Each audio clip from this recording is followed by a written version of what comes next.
Good morning, everyone. This is Catherine in Boulder, Colorado, and this is the Saturday Morning Mastermind. I'm here with my friends Dan and Sandy, and hopefully we'll have some others jump on. Samantha is visiting her brand new grandbaby, so she won't be here with us this morning, but we just want to send out a lot of love to them and just excited for her and her family. Healthy babies are always a blessing, and this morning, we are going to talk about chapter 8. We've been reading the book, The Five Love Languages. And this chapter, chapter 8, is about how to discover your own primary love language. But before we get going on that, I'm going to let Dan and Sandy introduce themselves. So I'll just mute up here and let them come in.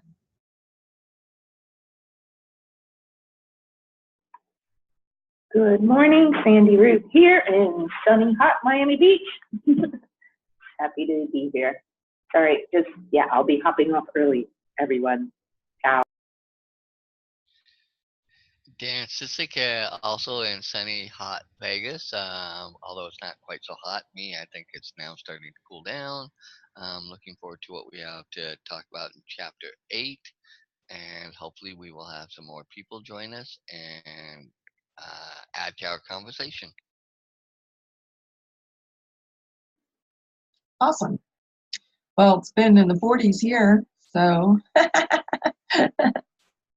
it's much different. Fall is here for us. October is the month that we start getting snow, so we should see that coming up soon. So this chapter 8 is talking about, let me go back here, talking about how to discover your primary love language. And the first 7 chapters we've been talking, it broke down each love language and described what it was. And basically, there's words of affirmation, gifts, acts of service, quality time, and physical touch. And everybody has a primary or one that kind of means most to them. And then, of course, all of us have some amount of all of those 5, but one will be really strong, and then the others, you'll have a less stronger one, and so forth. There's a test you can take to help you determine this, but this chapter talks about other ways that you can figure out what it is, and oftentimes it's just paying attention to, what you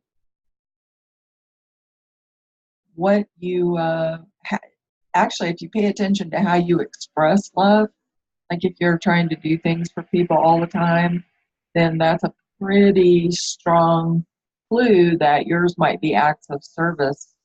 If you're always trying to encourage people with encouraging words and you're very careful about, not saying anything harsh to anybody, then it's a strong clue that yours may be words of affirmation and so on and so forth.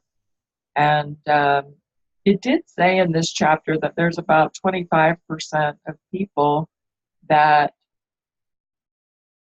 their primary love language, like they express in one way and that's their primary, but they actually want to receive in another way.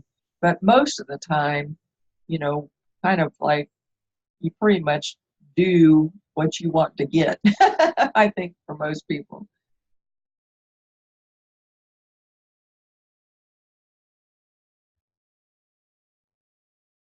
I'll jump out for a second, and what you were saying about, like the finding out your primary and observing, and in the book it was talking about, start observing your own ways of how you react to things and stuff, and take that pay pay special attention to that so you can start understanding your own, so that way you can better learn what is yours, and then to learn to be able to focus on other people and what they are looking for.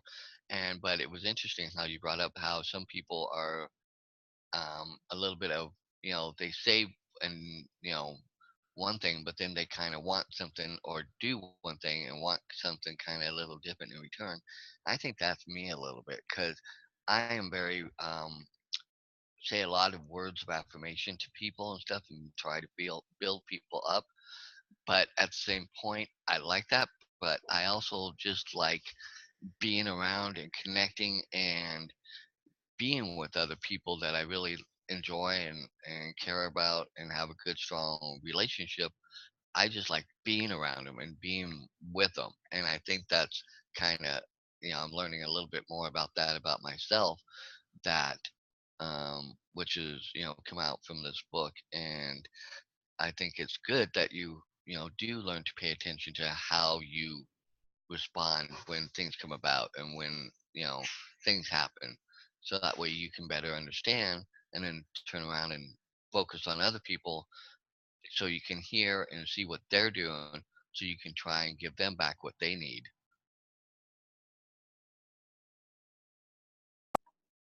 Hmm. You thoughts jumbling around in there. Yeah, I was thinking about how my primary love language is acts of service. I think I mentioned this before in one of the other hangouts. Like I feel like that's more in romantic relationships. Like that for me means love, but then in other kinds of relationships, I'm almost seeing like I that may not necessarily be what I want as an act of service. So it's like depending on the friend, sometimes it's the quality time or their affirmations that I like. So now I'm discovering that, like depending on the relationship, sometimes my needs change. But I think overall, there's one strong one, and for me, that's the acts of service. But also, seeing how, you can. I forget what you said, Catherine, and how to word it again about how you can find your love language by that's how you probably show love. And I don't feel like I always show love as acts of service either. So that's why I'm like, So, and I'm actually going through a conflict with a friend right now. She's like a sister, and she's like one of my only friends where we're like, well, butt heads, like siblings, kind of. And last night I was going to bed upset about it, and I remembered the love languages, and I'm like, okay, maybe that's what it is, because I'm not giving her quality time. Like if I don't have enough time for her, she starts to get passive aggressive, and it's driving me nuts because I'm so busy, and she's visiting, and it was sort of a last minute visit, and I'm trying to make the time that I can when I can, and it's like she's not honoring my need of I'm busy, So I'm trying to figure out, okay, what act of service or how can I do something for her that will make her feel loved that doesn't take a lot of my time right now. But she'll be here for a few more days, so I'll figure it out if she stops being butthurt right now. And I'm being resistant too. I'm like, I don't want to do her love language. Anyway, watching that come up too, like, okay, sometimes there's a resistance that's coming up when I notice when I'm trying to do somebody's love language, it's not natural for me. It's like, but why? I don't know, So I'm sure, people out there watching or us who tried this with other people, I think it's normal sometimes to feel a resistance, like, well, why should I have to do this for them? Or, have this sort of like moment of resistance or something. And then I feel like bad, like, well, why do I feel like this? Like, why can't I just do it? Get over it, Sandy, and give her some time, or do this, or give your mom a hug, or buy a gift for somebody, if I'm really loving that person, it's an act of love to really honor their love language and to get over the resistance. So I'm struggling with that a bit this morning with my friends here, but I'll get through. We'll get through it. It's happened before, and now that I look at the love language thing in relation to her, it makes a lot of sense. Yeah, she likes to receive. Actually, I think she has 3 strong love languages. So I don't know, and she does all love languages to everybody. So sometimes it's a little overwhelming too. It's like, it's too much love languaging all over the place, all over me, and I sort of run away because I also can't take all that sometimes. So yeah, I'm dealing with all that, and that maybe went off topic, but No, that's interesting that you brought that up because in the book, number 3, he's got it listed as listen to your complaints, but sometimes I think also listen to how other people might complain to you about, oh, you don't do this or you don't do that, or why aren't you, or you used to do this, why haven't you been? That can also be, I think, a lot of helpful guides for us to really weed out, okay, well, they're saying, why aren't you doing this? Okay, well, that might be a good indication of that's part of the one of the things that they really need to receive. And I think you're also, again, right. I think we all have that natural inclination sorry, that we want it to be about me and not anybody else. And or it's just so foreign to us that we just don't know how to wrap our head around it to give back what the other people need. And I think that's what I like about this book is it's helping open my eyes to some of these things and how to respond even within my own family, even though I love them and know them today. You would think growing up with them, I would know them pretty well, but in some cases, even within your own family or very close friends, you don't know or don't realize some of those things that are what got you, what keep you guys together, and why some families split apart or have problems or because they don't learn to navigate that water, so to speak. And so I think that is a good guide to use is listening to the complaints of yourself or others to open up so that way dialogue can be started on my end, especially for me on my end. Okay, this is what they're saying, that's what they're needing, and kind of make those changes.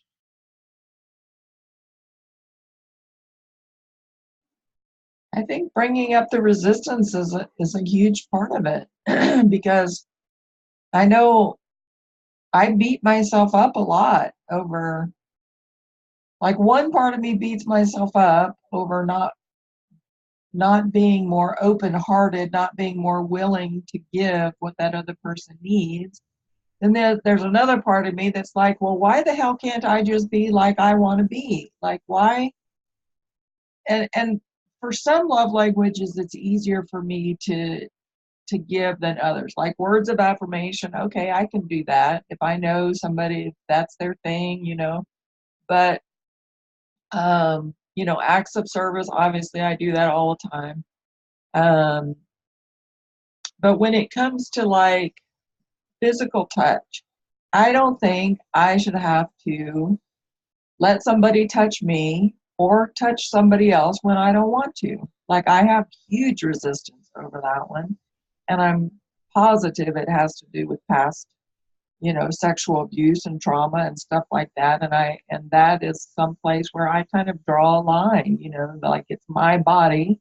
If I don't want to be touched or I don't want to touch somebody right now, that's my damn right. I get huge resistance over that. But then, like that other angel part of me, I have that devil angel thing on my shoulder, like in the Flintstones. So then the angel pops up and says, oh, but how can you be so cruel and, withhold touch from someone when that's their most important love language?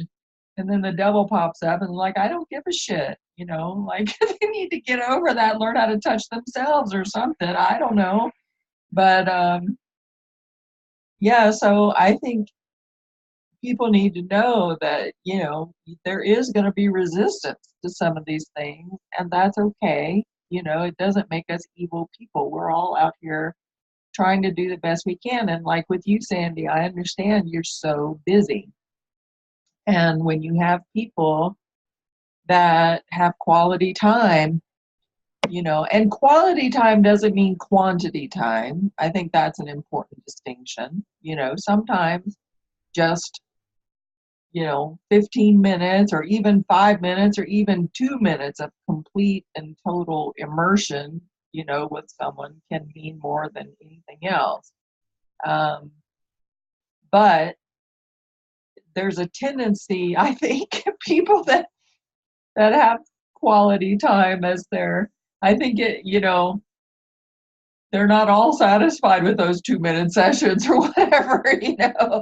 Yeah, they want, oh, I just saw your message, how funny. That's kind of what I was trying to get to, is that it does turn into quantity time, and they expect hours and days of undivided attention, and we're busy, we don't have time for that. And it doesn't mean we don't love them and we don't care about them, but we got a million things going on. Everybody's life is just inundated with busyness, and we're doing the best we can to keep up with everything. Like, I'm driving dawn to dusk every day, and people don't understand why I can't answer all my Facebook messages. Facebook is not my priority right now, you guys. I'm sorry. It doesn't mean I love you less. It doesn't mean, that I don't miss you, that I'm not interested in your life. I am. I just don't have time. I have bills I got to pay. I got taxes I got to pay. I got all these things. I got people I'm supporting, and that are, relying on my income, and I have to keep that going. And I can't be Facebooking and driving people around at the same time. And I know it's a hard transition because I worked from home for many years, and people were used to me being at their beck and call pretty much. But, things have changed for me, and I don't know. And then there that devil part, pops up, and it's just like, why are people so damn needy? Like, just learn how to satisfy I mean, I do think some people rely too much on other people to provide happiness to them or something. I don't know if I said that exactly right, but you know what I'm getting at? Like, instead of, it's like a baby that has to be entertained all the time, instead of just learning to play by itself. I think people need to learn how to provide their own happiness to themselves and not put it off on other people to fulfill them all the time. Or I don't know if I'm getting that across. Yeah, I think you're getting the idea across. I think what it is society and stuff for what we're used to. Maybe in other parts of the world it might be a little different because kids tend to play together more, but they didn't tend to are left to find ways to entertain themselves because they don't have all the things that are afforded to a lot of kids here or in countries like the U.S. But in that sense, I think that's part of society's how it's kind of ingrained in us. I think kind of, you know, and and we do need to find ways to find out what helps to make us happy and find a little things that fill us outside of when somebody else isn't around because I think we all need community and we all need people and we all need to interact, but I also think in those times when it's not available, you know rather than sitting there kind of wallowing in it or wondering or stuff, you need to find things that will you know you can work on something that you enjoy doing or something like that, or things like that. So I think you made a good point, that sometimes we do rely on out there to provide everything for us, and that's not always necessarily going to be the case or be available.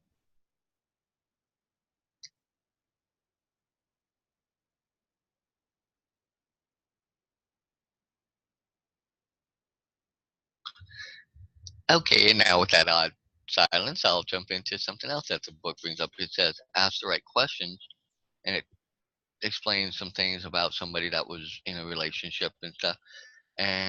But at the end of that little uh, part number 4, it says if you're not currently in a romantic relationship, you may ask, what do I want most in a friendship? And this kind of goes back a little bit to what Sandy was saying. And it says complete the following sentence. An ideal friend would, and then he left a blank, left a blank. And he said, your answer will probably reveal your primary love language. And I think that's a good thing also to look at is how you might answer that, so then that way it helps, because this is talking about, you're finding your primary love language, and you can kind of use that as your jumping point to jump off and start searching for what it is that is um, your primary love language. Or like for me, when I took the little quiz thing, that really kind of helped, but it also solidified kind of what I felt was my primary love language.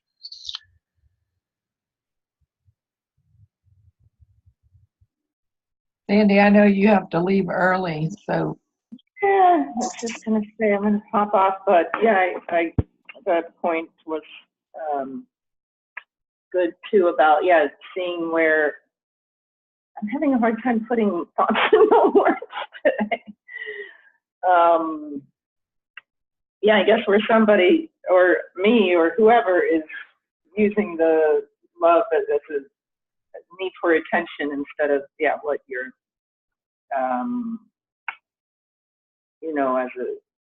as a need for attention. And I think that's part of the resistance I'm having with my friends. Why are you laughing at me, Dan? No, I'm kidding. I think that's part of the resistance I'm having now, because it feels like super needy to me. And there's 1,000 things you can do, and other people that you have friends, and like, I don't know what it is with me that it's like you need all my time. So it feels almost like this neediness, and that's where I pull away too. It's like I'm not here to like be your every and all thing. Like you have to live your life too. So there's that too. But anyway, I'm gonna breathe through this and do the love languages with her, and it's gonna be good. It's gonna be good. I'm gonna learn some things, I'm sure, about myself and about her and about other people, and so just get through the resistance. But good to see you guys. Sorry I have to hop off early.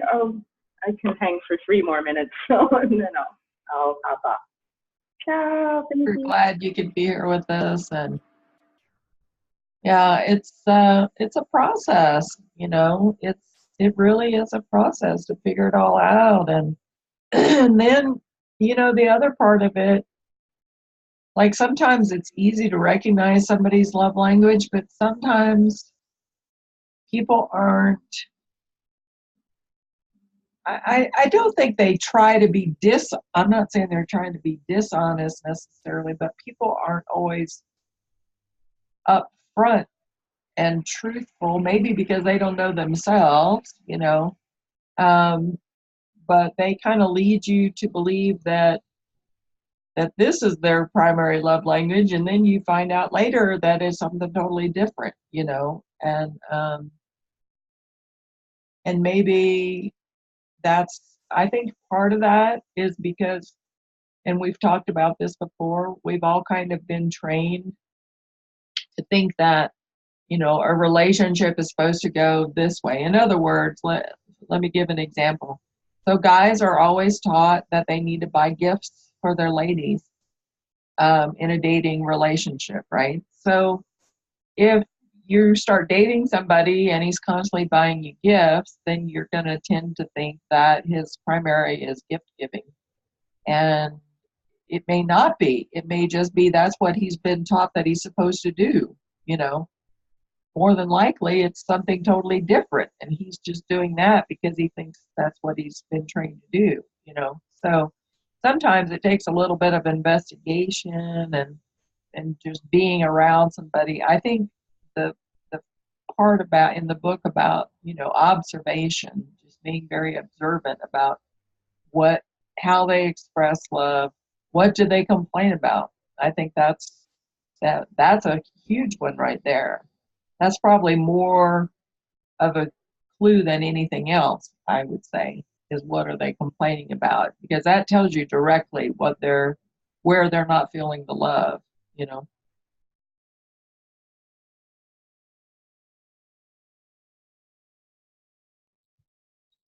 Yeah, that's interesting that you said that because I know somebody who recently uh, they went out of town for stuff for they're in the Army Reserve, so they went out of town for training and stuff and things like that. Met somebody, had a very awesome time with that person.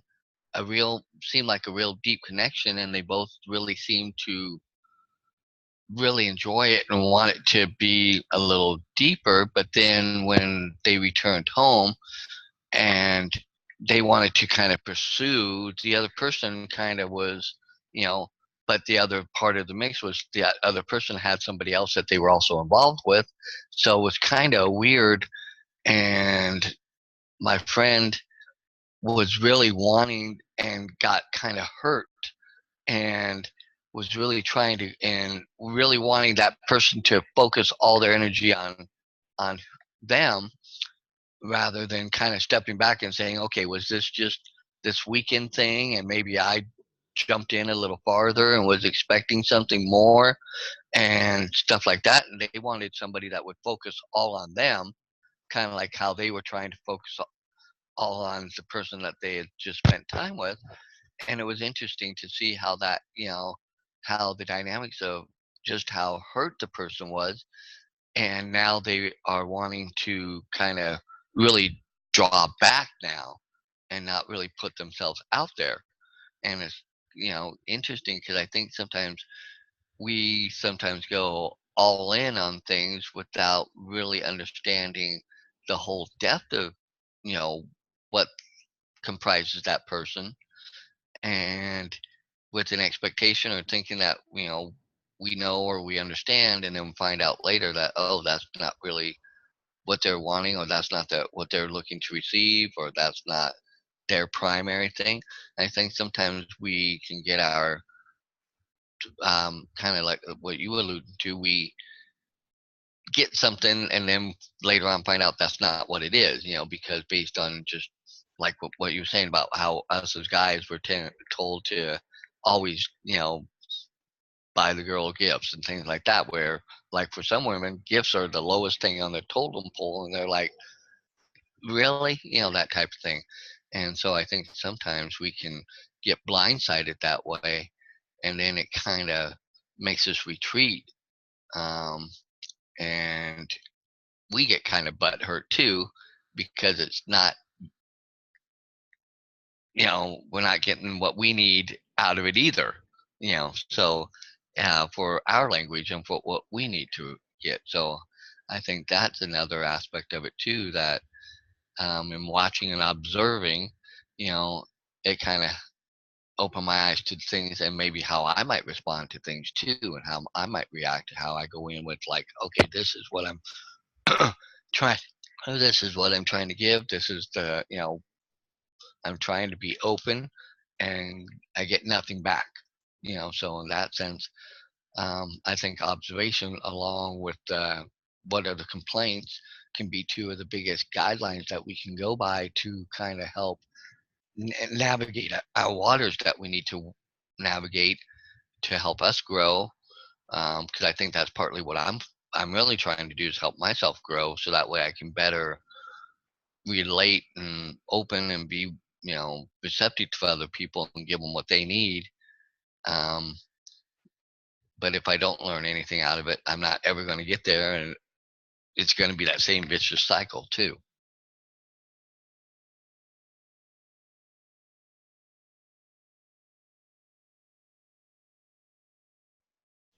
Yeah, another another suggestion it makes in the book is to ask questions. And sometimes, I mean, that seems like such a simple thing, but communication is not everybody's strongest skill. It's not my strongest skill, and but it talks about, just asking questions like if someone you love has a birthday coming up or whatever, you could just ask them, what would you like most for your birthday, or, what would make you feel most loved, is a good question. And, maybe you share the book with them and tell them, hey, I'm reading this book, and trying to figure out how, it's a book that talks about how we all feel love in different ways. And, um, I want to learn how to show you how much I love you, what would make you feel most loved. And then they will basically tell you, let's spend some time together. Okay, there's quality time. Or, hey, if you could, cut the grass for me, well, there's acts of service, or I could just really use a massage, or, that could be acts of service or physical touch, actually, that one there. But questions are very powerful, to discovering, and questions to yourself as well, to help you discover your own stuff. What makes me feel most loved? Is it when somebody gives me affirming words? Well, for me, no, that's not mine. But for oops, sorry, for some people, um, that's a very, you you have to be really, really careful what you say to people who have words of affirmation as a primary language, because if you don't say enough of the right things, it's detrimental. And God forbid you lose your temper and say the wrong thing, or, say something a little harsh, like that can, what in the heck? That can stick with people for forever, like one of the things that really shocked me, and I think I shared this before,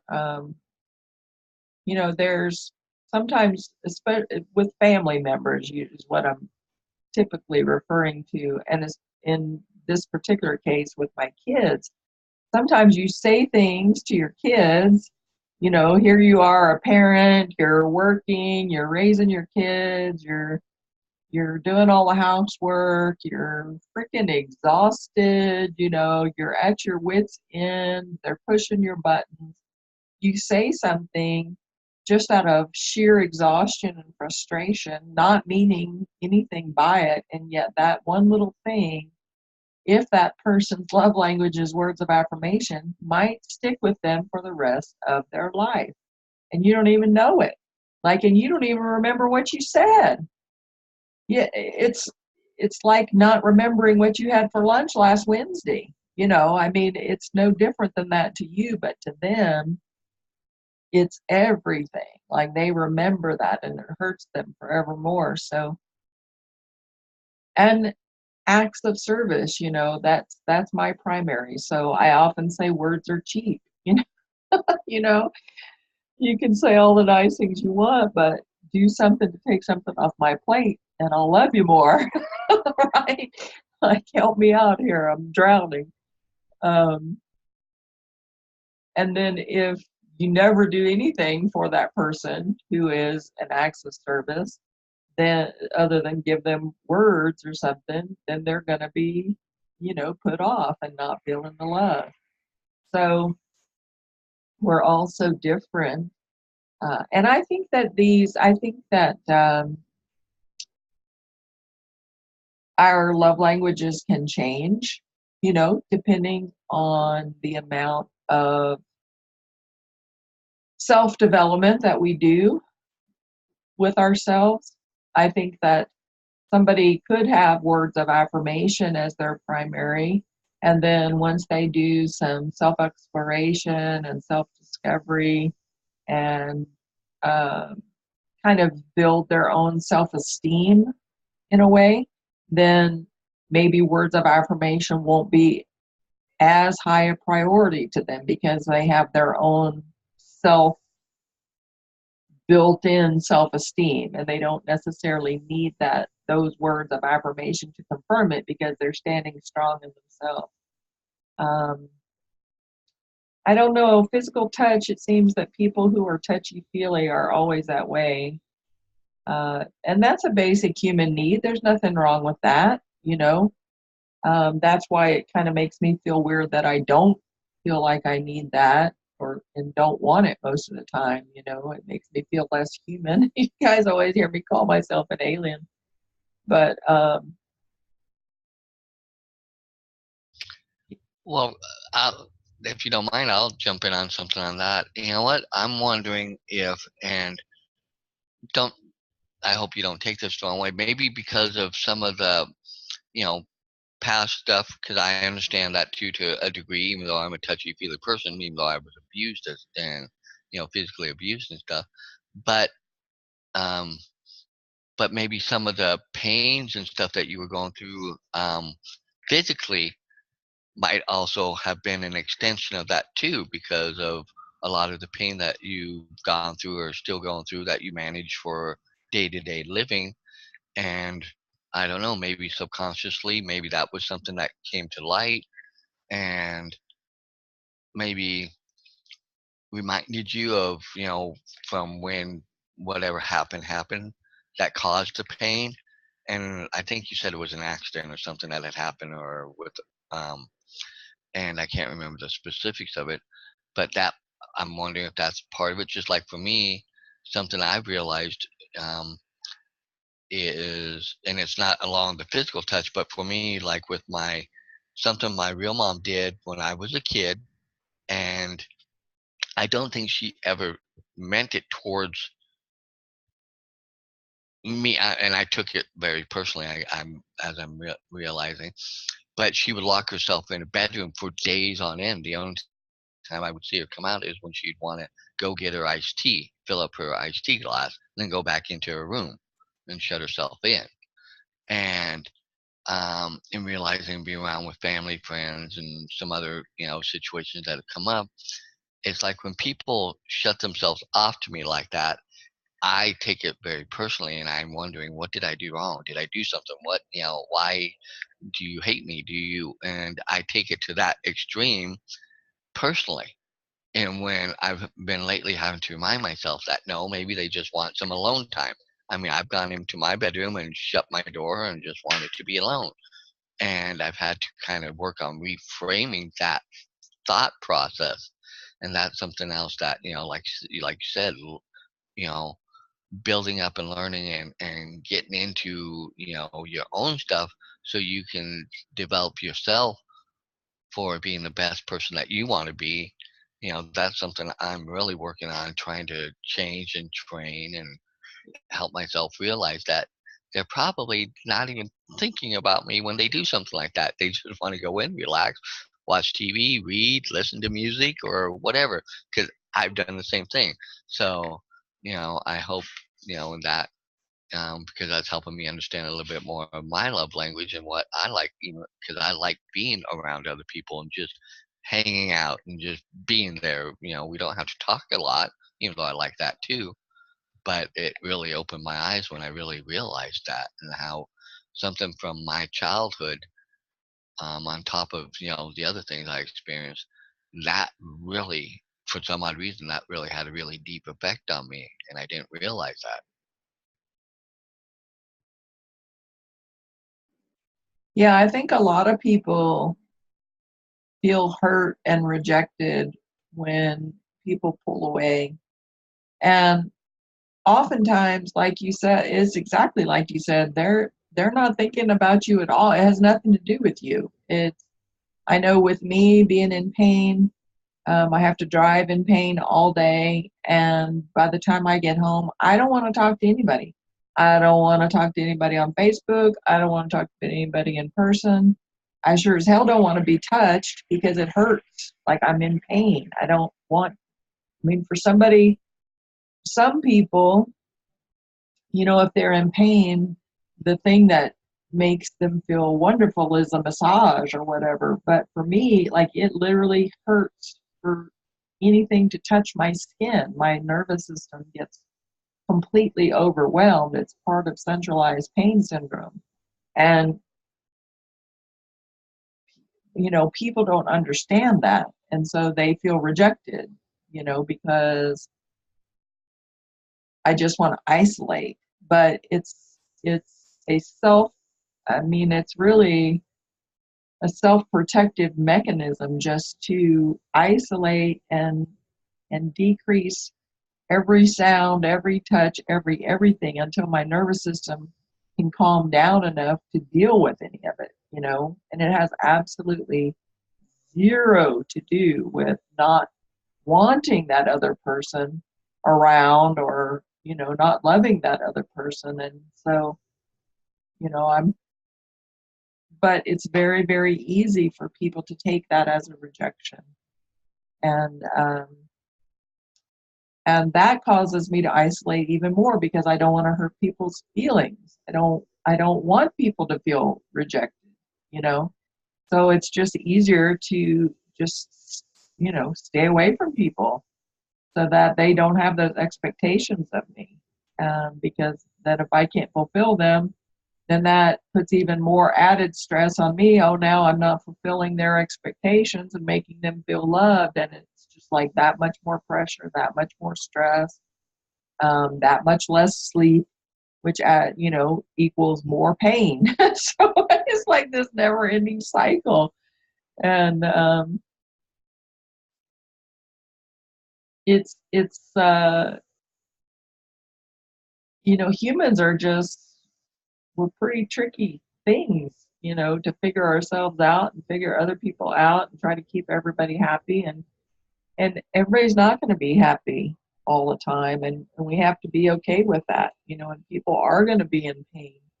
And we have to be okay with that. Like, another reason that I isolate is because people, if they do ever get any kind of understanding about the pain I deal with, then they want to fix me. And they want me to try this and try that. And I mean, I've tried everything. Now, I am considering another surgery now, um, to try to get some of this under control. But you know, people get frustrated, and then they feel inadequate if they can't fix me. And so I tend to isolate from people, because I don't want them feeling inadequate for not being able to fix something that they have no ability to fix. Like, it's we put all this suffering and misery on ourselves, and when we really have no control over these things, but I've seen it happen over and over. And the relationship I'm in now, it's like, you tell people in the beginning that things are a certain way, and they're like, oh, it's okay, it's okay. And then, a few weeks later, their whole story changes, and they want to be able to fix everything, and they're feeling inadequate, and they're feeling guilty, and they're feeling this. And, you're like, I tried to tell you at the very beginning. I'm not saying that it's not fixable. Like, I'm not condemning myself to a life of pain. Don't take it that way. But I'm just saying it's not something that you're just going to be able to fix, and everything's going to be all amazing and wonderful. Like, yeah, miracles happen. I believe in them and things like that. But people put themselves through a lot of stress over stuff that they have no control over. And it's sad, it's sad that we put that much suffering on ourselves, and we make things more complicated than what they need to be. And that's what's nice about this book, is it helps us to become more aware of some of the areas we can focus on and work on in ourselves, but also work to outwardly do what we can to better, I'm trying to look for the right word, to better interact, I guess I would say, with others, to help them understand that we still love them and that we're trying to, offer them what they need so that way they feel that love. And so then that way they don't put that added pressure onto themselves that we all do no matter what we, how we, deal with things sometimes. And that's why it was funny because I didn't realize a couple of things that I realized until I started reading this book, and it made some other things click. And I'm like, oh my God, I've been putting something on somebody else that I never should have put on them, you know.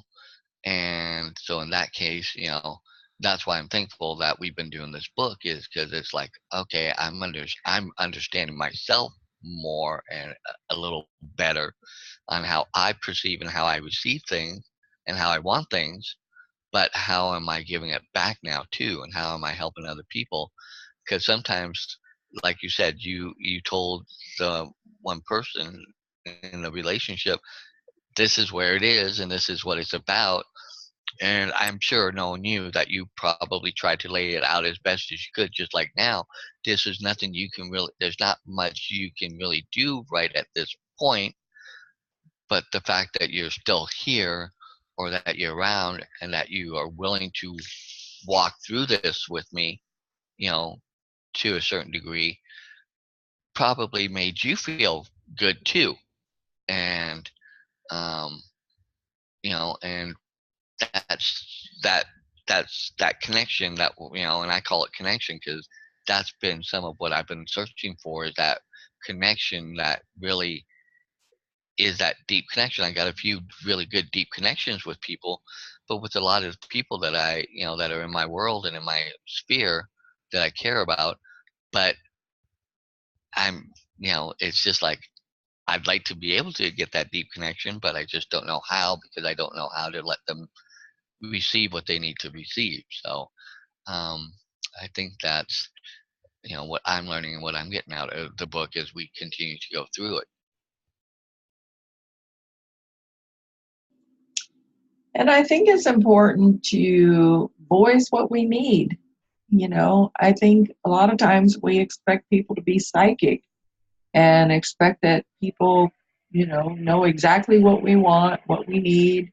And then we're like disappointed when they don't give it to us, but we've never really voiced to them what it is we need. We just expected them to somehow know it, read our minds. So I think, we have to take responsibility to let people know um, in a kind way, you know, um, what it is we need, or if they're doing something that is hurting us. I mean, I tend to, if somebody does something and I feel hurt, I tend to go inward, and I want to know because I automatically realize it's got nothing to do with them.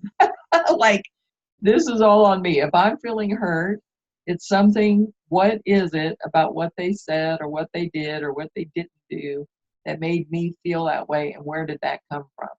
Like, I go in to find out. I don't put it off on, well, you made me feel this or you made me feel that, because I don't believe that anybody makes you feel anything. I think people do things and you feel however you feel, whether it's, you might not purposely feel that way. It could be just shit from your childhood coming up, biting you in the butt or whatever.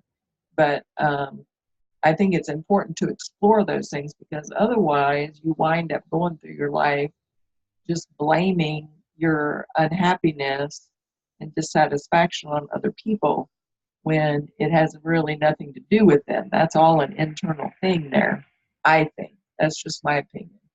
But I think we need to learn to voice to people what we need, and what when you're in a close relationship, you probably need to share things that trigger you, because we all have things that trigger us, and we need to work on those and figure out why they trigger us, and try to get rid of that. But the fact of the matter is, there's just things that do, and like I I don't like it when people get loud and are are yelling. There are families where yelling is just absolutely the norm. That is, as a matter of fact, if people aren't yelling, something's wrong, in certain families. It's like you go to certain towns where you hear just horns honking constantly. People are constantly honking at people um, because they didn't, the light was green for a half a second. They didn't speed away or something, like it's kind of like that. There's just families where that's the norm. But for me, when people get loud and are yelling, that makes me feel very uncomfortable, and it makes me feel unsafe because of past experiences and things. So I will tend to, if I'm in a disagreement with somebody, rather than stand there and yell at them, I will tend to get very quiet, and I'll want to like go analyze the situation and figure out what's happening and stuff, so. And then if I want my space and you're not giving me my space, then we're going to get into issues. So, so I think things, when you realize things like that about yourself, I think it's important to share that, because it prevents um, some situations, from getting worse and escalating to a place where it gets out of control or whatever. So I think we have to learn how to communicate better. And I mean, that's something that every book that we've read since we started this thing years and years ago has certainly been focused on communication. And sometimes we're afraid, to let people know our vulnerabilities and our fears, and we're afraid to let people know that much about us, because somehow, I don't know, I think we're, at least for me, I guess, I'm afraid they're going to use that against me somehow. If they know all my weaknesses and vulnerabilities, that they're going to use that against me somehow. So we try to act all strong and brave and like nothing bothers us or whatever, and inside you could be going totally insane. So I think learning to communicate with yourself and communicate with others is tricky, because we all have different ways of doing it. But I mean,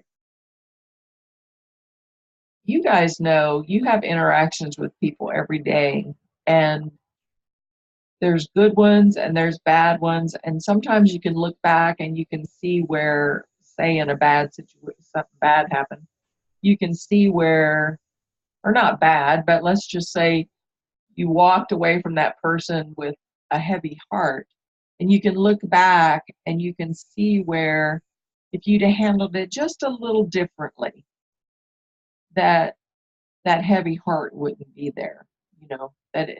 Because you can have interactions where it can be, a disagreement about something, and yet you can come out of it feeling completely loved. And like when you have a fight with a sibling, or I don't have siblings, but I have some friends that like Andy was saying earlier, we kind of feel like siblings, and maybe you even have a screaming match or whatever, but then afterwards you're like, oh, I love you, and it's done and it's over, and there's no hard feelings, and you just feel more, you love that person more because they were able to stand there with you, in your anger at that moment, and still love you and still accept you and not judge you for, losing it or whatever. I mean, you can have bad interactions that will actually make you wind up feeling better and more loved. And then on the other hand, you could have just the stupidest of interactions that make you walk away with a completely heavy heart and feeling rejected and beating yourself up and stuff. So learning how to say the right thing at the right time, and I don't mean in a false way. I don't mean making shit up or lying, but being genuine communication.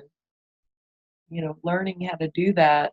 And I think some of us are a little less apt. We're a little cautious about saying certain things because maybe we've tried to be open with someone in the past and maybe they did use that against us. And so we kind of learned, oh, I should just keep that stuff quiet, or whatever. But we have to remember that every person is different, and people, they say people don't change. And I know some people, it seems like they've never changed and they never will, but there's other people who are working on self-development, reading books like we've read and are continue to read. They're working on themselves, and you can have different interactions based on the development of the people now.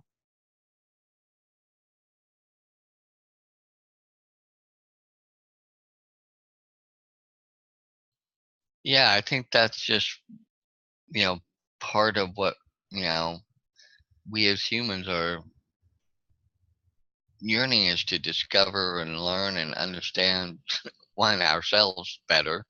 Um, I think if we're honest, um, because while I don't believe there's ever that perfect relationship with anybody, whether it's family, friends, your significant other, your spouse, whatever, but I think you can achieve the best relationship within all those areas if you learn to, like you said, go within, learn what, what makes you tick and understand yourself better, which I don't think enough people do. They just expect it and say, this is this, either take it or leave it, you know, and that's the ultimatum they give to everybody, and it doesn't help. Whereas if we all, were to learn to understand ourselves a little better and then open that up and be willing to give what other people need in return to help lift them and let them be open to wanting to discover and uh, find out more about themselves, because I think that's part of what this is all about too, is helping people understand that, oh, they're doing this for me, this helps me, they're giving me what I need, how can I then change that to give other people what they need, and um, but yet still receive what I need, so that way, everybody, and I think it comes back down to, like you said, that open communication and being able to be honest and trust and, you know, put that there in relationships. And that's what has been the breakdown of, mankind since the beginning, is somehow something got in the way of all that. And so nobody truly trusts anybody implicitly. There's always, I say the closest ones that come to that are maybe husbands and wives or significant partners or whatever, if they're truly, can work on both sides of that equation. But, I think in those situations, they have learned to open up and learn to talk and learn to give what the other person needs. And then that person responds by giving them what they need openly, and they still stumble, just like everybody, they still stumble, but they know the way back to getting back to positive rather than negative faster than most of us do. So I think that's why I enjoy being a part of this group and, doing what we do and what we've been doing for so long, that it's become a focal point in my life, and why I keep coming, because I keep getting built up and I keep learning about myself and I keep growing and I keep seeing things that hopefully will help me change and provide that nexus so that I can help other people and show other people that I love and care, and I'm trying to respect them and give them what they need. Well said. Well, we're at the top of the hour, so thank you everyone who is watching this in the future. And remember, you can always jump on here with us live. We have a Facebook group called Mindset Mastery Collective, go ahead and join us over there. And we have a YouTube channel. That may be where you're watching this now. All of our past recordings are there as well. And we've read through, I don't know how many books we've read through, but a lot of them. And they're all good. I mean, every one of them I have learned tremendously something, you know. So I have no idea what our next book will be. Actually, I think we're only halfway through this book, which sort of boggles my mind because I'm trying to figure out what are we going to talk about for another half of a book. But I guess I'll find out when I read it. So get the 5 love languages if you don't have the book. This is the edition for singles. And we just chose that. I'm not sure exactly why we chose it. We felt like it would be most beneficial to the majority of the people because it still is obviously very pertinent to people who are in, you know, non-singles, people who are in relationships, same 5 love languages and things. So, but either way, these love languages will help you in every aspect of figuring out yourself and figuring out every relationship, whether it's a romance, a friend, a sibling, a work relationship, whatever. It will just help you be more loving to people, you know, and that's what the world needs right now. I wasn't here last week. I was at a big world peace summit sort of thing where people all around the world, millions of people around the world were focused on peace, and I can tell you that peace comes with communication, learning how to communicate and learning how to understand other people's needs and how to honor your own needs and honor their needs so that everybody's needs get met somehow, or everybody is at least, you know, working towards that. Because when people are just in survival mode, anything goes, you know, and that's when wars and stuff come up, when people are only thinking about their own needs and not what that other person wants and needs. And we're all alike. I mean, I talk to people all around the world and we all have the same wants and needs. You know, we're all humans. And so I think books like this are amazing. I'm so glad we're doing it. Of course, I love this group to death. That's why, like Dan says, we keep showing up because we're growing and we're trying to help others, and so that we can all just, I mean, nobody's going to get what they need all the time, but, you know, we can all be satisfied, loving, and feel loved if we just put a little effort into it. So pick up the book. Join us next week. We're going to be talking about chapter 9. And have a great week, everybody. Love you guys. Hopefully Samantha will be back next week, too. And we'll see you then. See ya.